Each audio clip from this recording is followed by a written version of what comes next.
We got 52 days to change the future, guys. We got to get it done.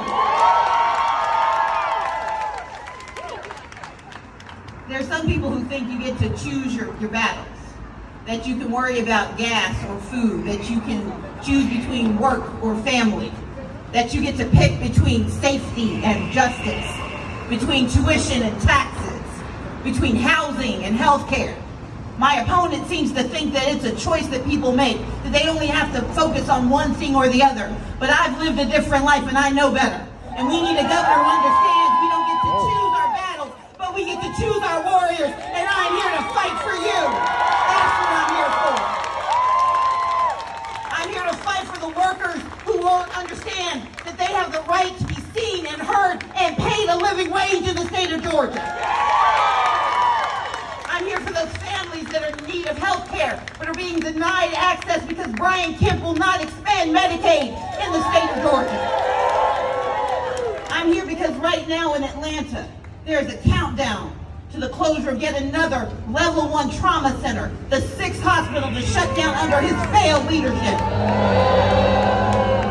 We've got 19 more on the watch list, and I refuse to watch another hospital shut down, and that's why I intend to be the next governor of the great state of Georgia.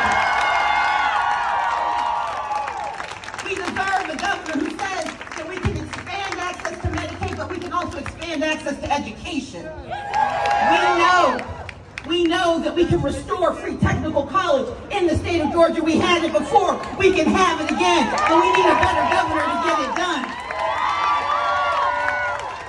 We know that hope is fantastic, but sometimes hope doesn't go as far as it needs to.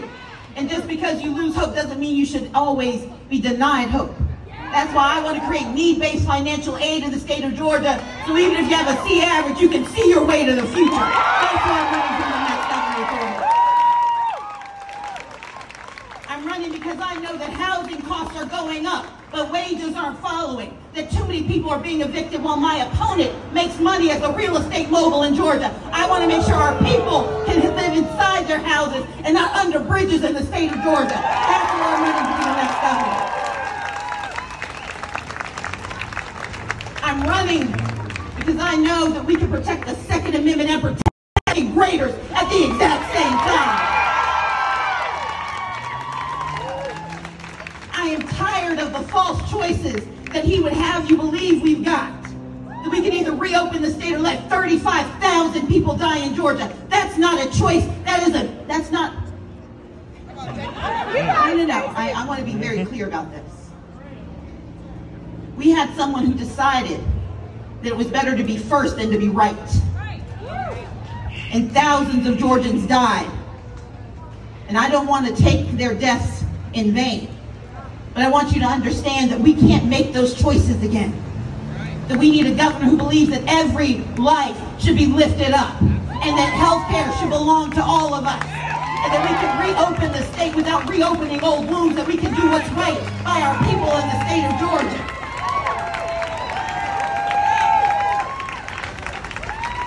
I'm running because as a woman, I'm now a second-class citizen in the state of Georgia.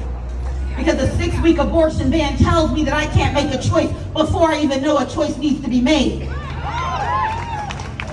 His draconian and cruel and biology-impaired decision-making has hurt Georgia. It took a man to break the promise. It's going to take a woman to put it right. That's what I'm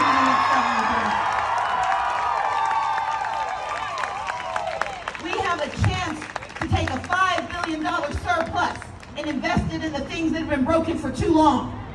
20 years of disinvestment in our education. 20 years of being told that we don't have enough to do right by our people. Well, those times are over. Democrats have delivered the resources. Now we need a Democrat to spend the money on Georgia and not on the wealthy. We deserve a governor who will do right. My opponent wants to give that money in tax breaks to millionaires. I want to put money into the pockets of working Georgians. I want to invest in housing and in education. I want to solve the challenges that we face because we have to think about how do we grow the economy for now, but how do we grow the economy for the next generation? I'm running for governor because we have the chance to win. In 2018, we came really, really close. And in 2020, we showed them how to get it done. And in 2021, we showed them we could do it twice. And now it's time for a three-peat, Athens. We can get this done. We can do this work. But I need your help. In 52 days, we are going to be making a decision from the top of the ballot all the way to the bottom. And y'all need to remember, it's always the fine print that gets us. And so we've got to vote for every person on the Democratic ticket. We've got to vote for Raphael Warnock and send him back to the U.S. Senate. We've got to vote for Charlie Bailey and Bee Nguyen. We've got to vote for Jen Jordan and Nikita Hemingway. We've got to vote for Denise Laws and Alicia Searcy. We've got to vote all the way up and down the ballot. We need to vote for our state representatives. And we've got to vote for all of the people who are standing for our values. Because voting is not magic. Voting is medicine. And we've got some ills we've got to treat here in Georgia. We've got some challenges we have to address, but I know that we can get good done. You see, I'm here because I've climbed every rung on the economic ladder. I spent a lot of time at the very bottom. I haven't been near the top for very long, but I don't forget from whence I come. And I am running for governor because I am fighting for you. I am fighting for Georgia. I am fighting for a future we should all be able to enjoy. I'm fighting for our small businesses that didn't get help during PPP, but the governor managed to get the money. I'm fighting for those small businesses that want a chance at the brass ring of being told it's not for them. I'm running for those people of color who've been left out and left behind because he pretends he can't see you. And I'm running for those students who understand that their next great chapter has to be written right now. I am running because in 52 days, we can tell the world who we are. In 52 days, we can change the future of this state. In 52 days, we can lift everyone up.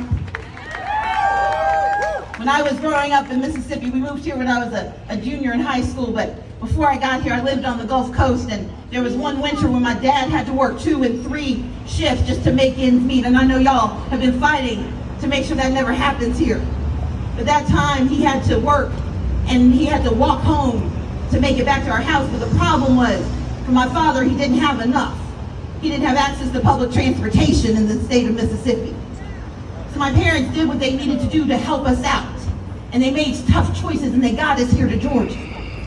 And as a senior in high school, I've managed to graduate from high school here in Georgia as the valedictorian of my high school. And as valedictorian, the one car we had in Mississippi became no cars. Instead, we had to rely on public transit to get around, and there was one day when I, as the valedictorian of my high school, got invited to meet the governor of Georgia. I was excited, not because I necessarily wanted to meet the governor, but I watched a lot of Dynasty and General Hospital as a child, and I wanted to see a mansion. And so that morning, my parents and I got up, we got dressed, and we took the bus from Decatur, Georgia, all the way to Buckhead. We get off the bus, and we walk across the street, and we walk up the driveway, we get to the guard gate, and the guard comes out, and he looks at me, and he looks at my parents, and he says, "Look, this is a private event, you don't belong here." And my dad says, "No, this is my daughter Stacy. She's one of the valedictorians. She was invited to meet the governor of Georgia." But I remember this man looking over my shoulder with a sneer on his face. I remember him looking at the bus that was pulling away carrying janitors and cafeteria workers, carrying nurses and doctors, carrying students. And I remember when he looked back at me with the same sneer hardened on his face, and he told my parents, "I said this is a private event, you don't belong here." Now, I was ready to run and catch that bus, but my mother had my arm in that death grip that our parents seemed to learn at our birth. And my parents, who had moved to Georgia to go to Emory to get their Masters of Divinity, they were studying to be pastors, but they weren't ministers yet. And so they had a very engaged and voluble discussion with this gentleman. My father may have mentioned where he was going to spend eternity if he didn't find my name on that list. And eventually he found it. But Athens, the thing of it is, I don't remember meeting the governor of Georgia when they finally let me in. I don't remember meeting my fellow valedictorians from 180 school districts. The only clear memory I have of that day is a man standing in front of the most powerful place in Georgia, looking at me and telling me I don't belong. With your help in 52 days, I'm opening those gates wide, so let's get it done.